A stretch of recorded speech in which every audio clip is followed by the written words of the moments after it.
The content of this podcast has not been evaluated by Health Canada or the FDA. It is educational in nature and should not be taken as medical advice. Always consult a qualified medical professional to see if a diet, lifestyle change, or supplement is right for you.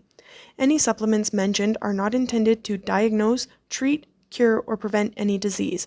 Please note that the opinions of the guests or hosts are their own and may not reflect those of Advanced Orthomolecular Research Incorporated.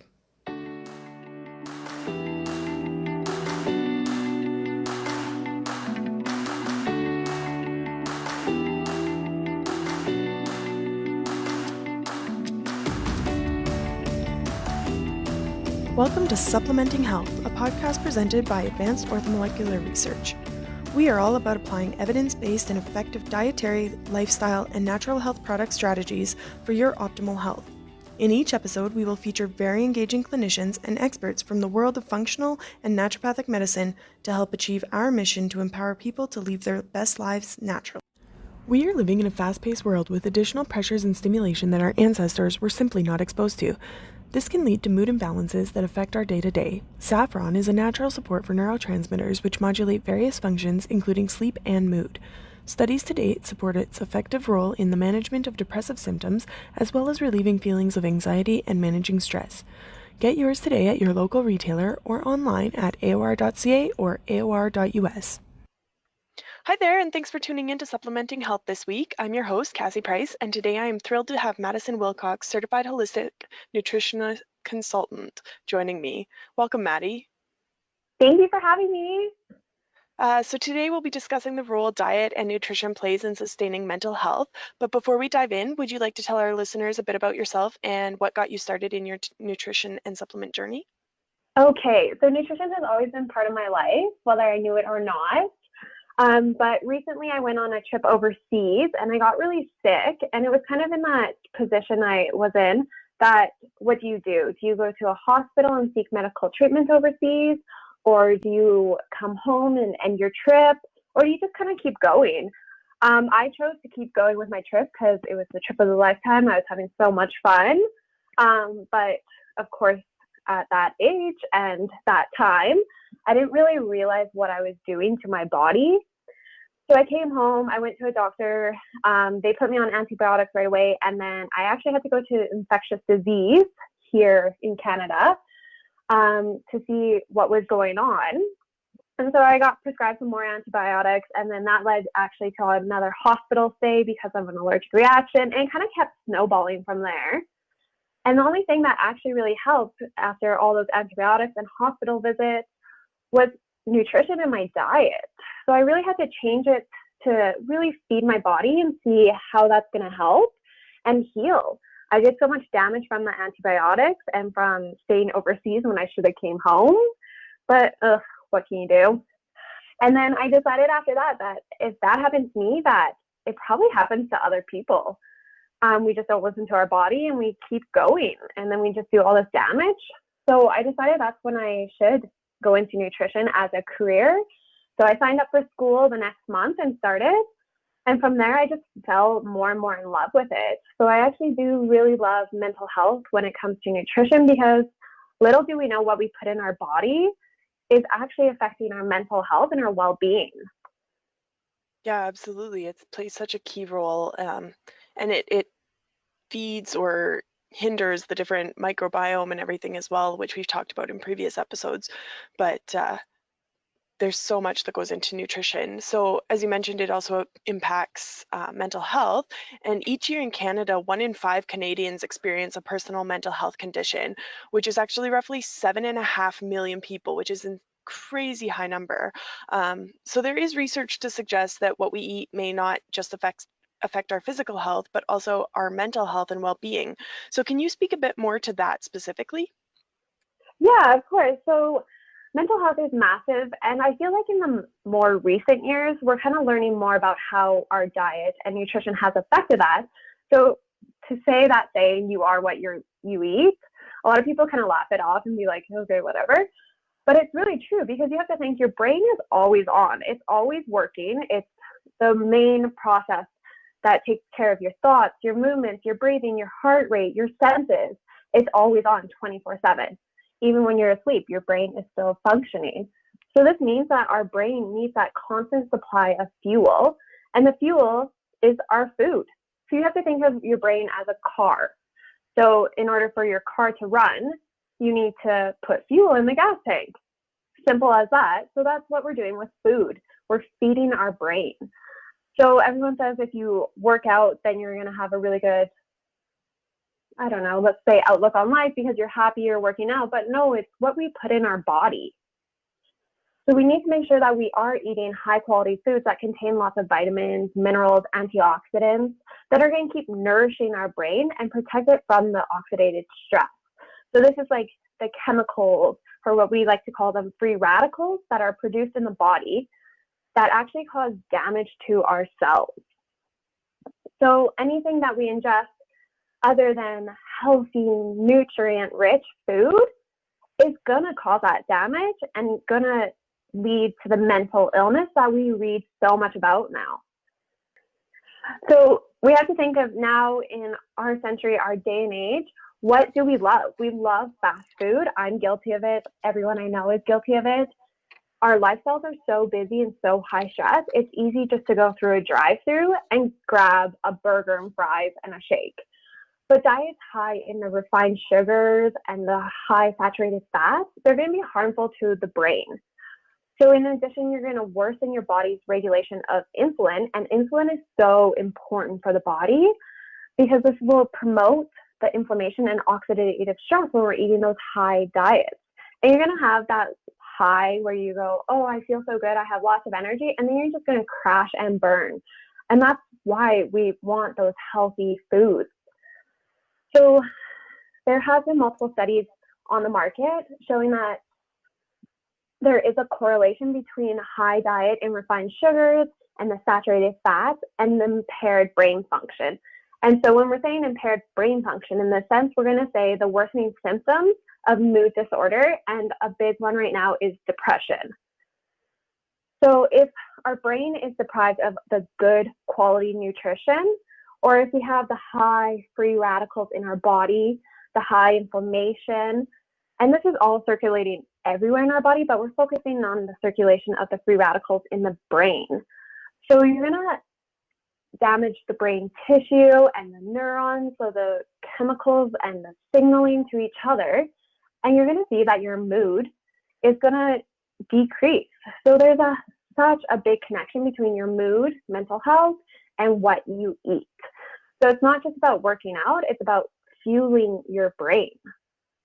Right. I mean, we've all heard that saying, too much of a good thing, right? Sometimes, as much as we love it, like you were talking about the fast food and whatever, it's not actually necessarily good for us, though it might taste good in the moment.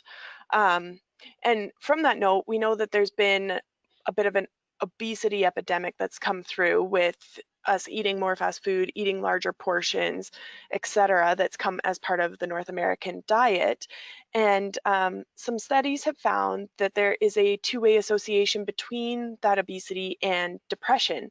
So what does this mean, and where are some of the steps that someone could take if they're suffering from depression to avoid this, or vice versa, if they're obese, to avoid the depression?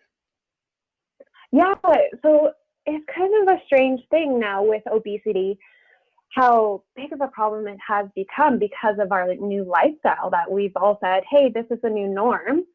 But is it the new norm? And I'm guilty of it too. Like, let's be honest. I like my fast food and my treats. But it's finding that balance. And I feel like that's where we've gotten away from it, because we have seen that people that are obese have a 55% increased risk of developing depression over time. So if you're already having depression or a mental health illness, and then on top of that, you're finding that you're becoming more and more heavy, so more and more obese, and we're taking away all the genetic factors in it, we're saying it's just from a lifestyle, you're going to increase that risk of having more and more mental health issues. So the big thing is to take a step back and look at your lifestyle and see what can you change. So is there something that is making your life, let's say, are you unhappy in your life, and why is that coming from? So the mental health we have to address first. So if you have underlying depression already, well, where is that depression coming from? Is there any steps you can take, or is it time to reach out to a professional and help you that way? And then the obesity would be a second concern. So as soon as you fix your brain, your body's going to follow. And then let's do vice versa. So let's say you're already obese and then you're slowly developing mental health issues. You're finding you're more depressed. A lot of people then start having body issues, and then that just snowballs and it just keeps rolling down that hill until you find that you're just depressed and you have clinical depression. So what can we do? What are the steps? Well, obviously a lot of people in that sense think that let's just go to the gym. Let's take up walking. Let's take up weightlifting. This is actually a great step, but we actually need to start with our nutrition. So it's making the slow changes. So I'm not saying go cold turkey if you love drinking a liter of pop a day or 5 liters, or you love going to a drive-through every day. Let's make that little step. Can you sub your pop out for soda? Just plain soda, add some lemon in it, maybe some berries if you want that sweetness. Or can you limit the fast food? Or can you make the fast food that you love at home? So making the chicken nuggets at home in the healthy version. Or can you make, if you love baked goods, can you add flaxseed, chia seeds, the healthy fibers that you need, and that will support your gut as well. And we'll kind of get into that a little bit more about the gut-brain axis and how it really does play a role in depression. So before we jump over to that, I know like our mental health is very much impacted by neurotransmitters and hormones that are coursing through our body throughout our lives for different reasons. And I have heard that there is a link between adipose tissue or fat tissue and higher estrogen levels. So does estrogen play a role as well in the mental health and depression that people do experience when they have these connections? Yeah, so that's a great point and a great question. So it really does. And we have something called estrogen dominance, and it's where the estrogen has basically just taken over. So you find when that, you're going to get more of that, as we call it, bad fat deposits. And then again, that's going to lead to the depression and the mental health because you're affecting your brain. So the hormones need to be balanced and working synergistically together in the body. And if one hormone's out of whack, then it's going to affect your brain and the signals that it's sending to your body and the releases, the chemical reactions in your body as well. So that's where we're seeing depression come in. Okay, awesome. So then what are some of the important nutrients people should be cognizant of getting in their diet to support their mental health? Yeah, so there's so much that we can do both through supplementation and through diet. So a good one is carbohydrates. I always like to start with those because we have a lot of people are saying no carbs, zero carbs. No, carbohydrates are great because they have the naturally occurring polysaccharides. They play an important role in the structure and function of the organism, which is us humans. They have been found to affect mood and behavior. So eating a meal rich in carbohydrate triggers the release of insulin, and insulin will help our blood sugar into the cells where it can be used for energy, and it will also trigger the entry of tryptophan to the brain. So this is, tryptophan helps, or it affects the neurotransmitter levels in our brain, so the signaling to each other. So how to do that is to eat the healthy carbohydrates. And I'm talking ones that are from fruits and vegetables, whole grains, and whole grain pastas. They're more likely to provide that moderate but lasting effect on your brain chemistry and your mood. So any sweets or let's say the white pastas, the white carbs, they tend to provide that immediate but temporary relief. Whereas if you're going to the plants and the whole wheat, you're going to have that longer relief and you're not going to have that big dip. Another one is protein. Proteins are so important for us. I can't stress that enough. And I'm not saying go eat a 20-pound steak. No, let's not do that. So proteins are made up of amino acids, and amino acids are the building blocks of life. So as many as 12 amino acids are manufactured within the body, and the remaining 8 have to be supplied through the diet. So these are the essential amino acids that we have to find somewhere, and that's either through diet or supplementation. So a high quality, so it's all about the quality you get of protein, contains all your amino acids. So for people that don't do plant-based, so this is foods like meat, milk, dairy products, and eggs. For us that like our plant proteins, this is where you're going to look at beans, peas, grains. Again, these might be missing 1 or 2 amino acids, but you can keep making that up through supplementation. So protein intake helps with the individual amino acids, which affect our brain function and mental health. So many of the neurotransmitters within the brain are actually made from amino acids. Okay, so then if there's people that aren't able to maybe get enough protein in their diet or need help, do you have specific supplements that you suggest for people to ensure they are getting these nutrients if they're not able to get it in their day-to-day diet? Yeah, so supplements are great, especially with our food nowadays. There's more and more studies showing that our food is just over manufactured to the point that we're not actually getting everything we need out of our diet. So it's so good to have good supplements behind you. So one that I always say for everything, especially for mood and mental health, is your B vitamins. B vitamins are great for the overall body, but they also help produce our mood-altering neurotransmitters, which are essentially chemicals that allow neurons to communicate with each other. They also help maintain the fatty myelin covering over our neurons. So we're just making sure that our brain is communicating and that everything is just firing how it should be. Another great one that we need, that we don't get enough from our diet, is vitamin D, especially with us here in Canada. We don't get enough vitamin D naturally through the sun. We're seeing more and more with our ozone layer depleting that we are getting a little bit more, but it's still not enough. So you want to supplement with vitamin D, and vitamin D3 is what I'm talking about, because it has the enzymes that help produce the neurotransmitters like dopamine and neuroadrenaline. And low amounts of these have been associated with the development of mood disorders.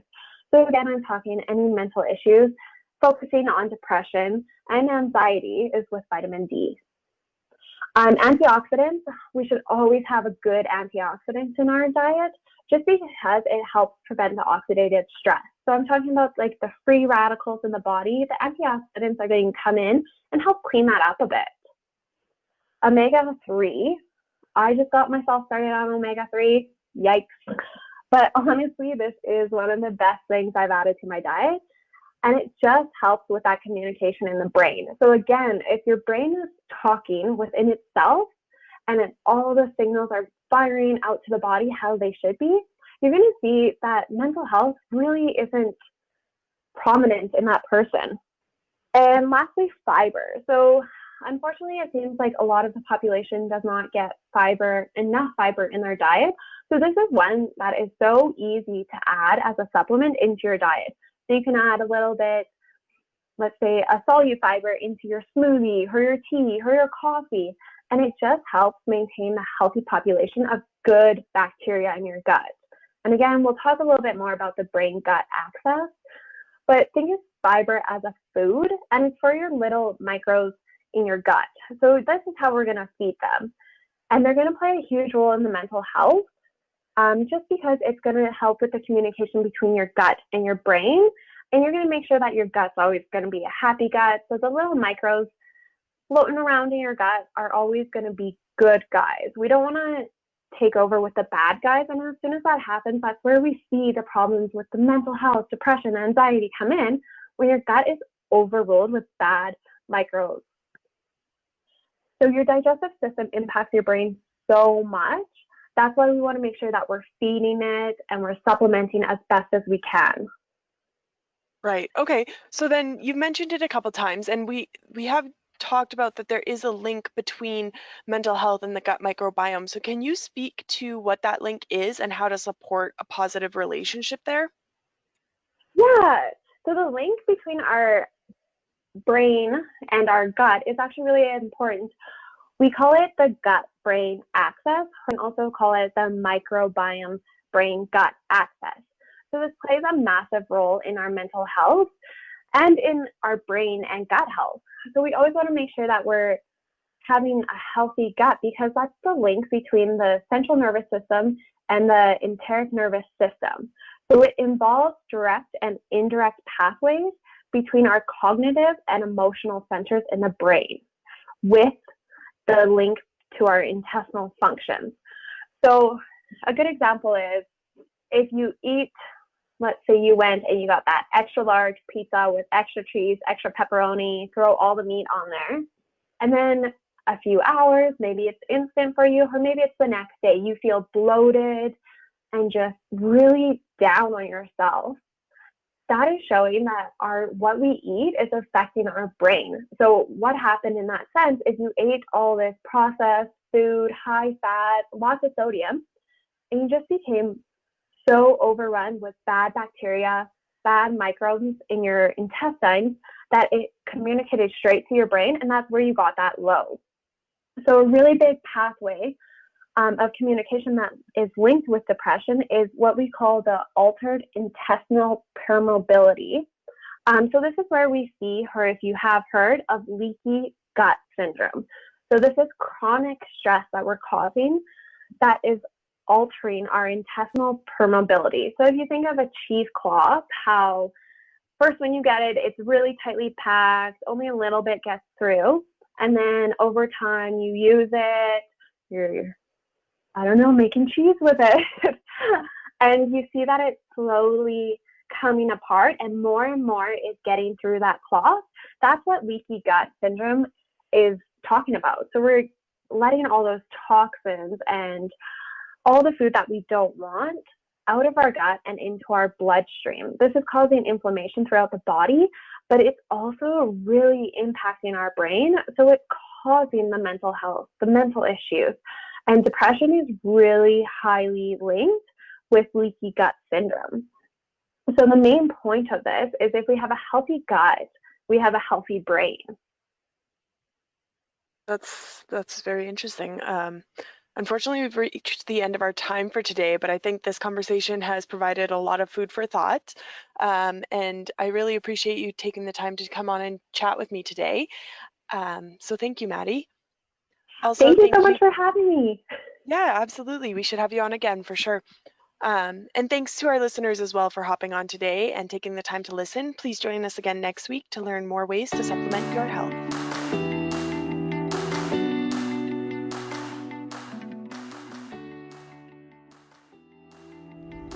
Thank you for listening to Supplementing Health. For more information about our guests, past shows, and future topics, please visit aor.ca/podcast or aor.us/podcast.